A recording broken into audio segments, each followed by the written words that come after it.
नमस्कार शेतकरी मित्रांनो, कृषी विकास राहुल या चॅनलवरती मी राहुल तुमचं सहर्ष स्वागत करतो। मित्रांनो, कापूस पिकामध्ये सेकंड डोस देत असताना आपल्याला घ्यायची काळजी।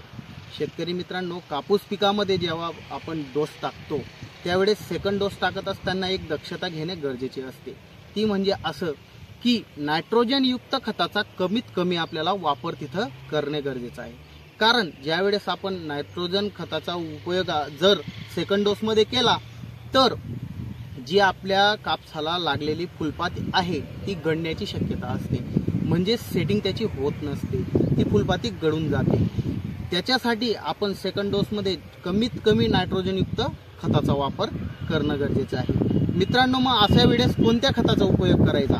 तर शेतकरी मित्रांनो, अशा वेळेस तुम्ही तिथं 10-26-26 किंवा 15-15 3-18 या खतांचा तिथं तुम्ही उपयोग करू शकता।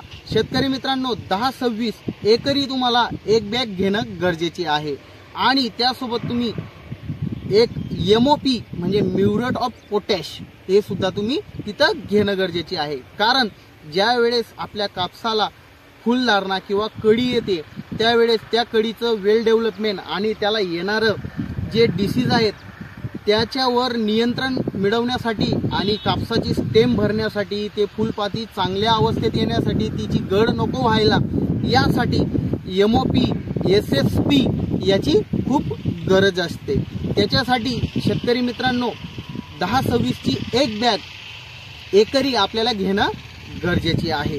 त्याचसोबत MOP ची म्हणजे म्युरेट ऑफ पोटॅश ही एक बॅग आपल्याला घेणं गरजेची आहे। याचसोबत तुम्ही त्याच्यामध्ये झिंक सुद्धा यूज करणं खूप गरजेचे आहे, जेणेकरून आपल्या कापूस पिकामध्ये जे पिवळेपणा येतो तो हा नाहीसा झालेला तिथं दिसणार आहे, म्हणून आपल्याला तिथं झिंक हे वापरणं गरजेचं आहे। शेतकरी मित्रांनो, माहिती जर आवडली असेल तर आपल्या चॅनलला नक्की सबस्क्राइब करा आणि गरजवंत शेतकऱ्यांपर्यंत आपला हा व्हिडिओ शेअर करायला विसरू नका। तोपर्यंत राम राम।